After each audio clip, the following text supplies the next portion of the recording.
Бисмиллах, альхамдулиллах, вассаляту вассаляму аля расулиллах. Ассаляму алейкум ва рахматуллахи ва баракату. Сегодня у нас четвертый урок, и мы, альхамдулиллах, полностью завершили алфавит. И сейчас мы начнем изучать правила таджвида. И первое правило, которое мы пройдем, это таштит. Таштит– удвоение буквы. Вот сверху буквы стоит вот такой значок. Называется шадда. Шадда– это знак удвоения. Когда сверху буквы стоит шадда, то мы букву читаем удвоенно. Вместо одной буквы читаем две. Первая буква сукунированная, сукуном, остановкой. Вторая огласованная. Вот, например, это слово мы прочитаем «анна». Вот если бы не был бы знак удвоения, то было бы «ана». «Ана». Но знаком удвоения мы читаем «анна». Удвоено. Вот как здесь. «Ан» плюс «на». «Анна». Или же «амму». «Амму».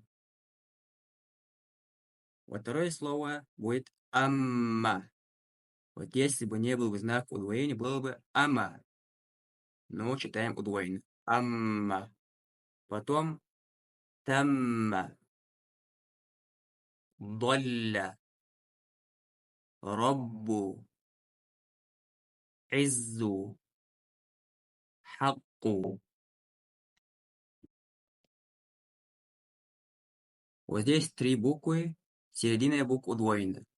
«Иннака». «غَرَّكَ». «نَزَّلَ». «رَبُّكَ». «كَمَّلَ». «حُبِّبَ». Вот здесь читаем касру. «Хуббиба», потому что стоит снизу значка. Можно и так писать ее, или же можно под букву писать. «Хуббиба». «Нафаза».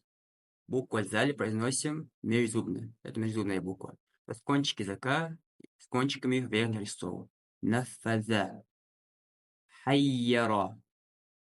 «Баззара». «Ваффара». «Таджаддада». «Таматта'a». «Такаллама». «Тафаджара». «Тамаккана». «Танаффаса». «Та'аллама». Здесь мы завершаем четвертый урок. Пусть Аллах поможет. Ассаляму алейкум ва рахматуллахи ва баракатух.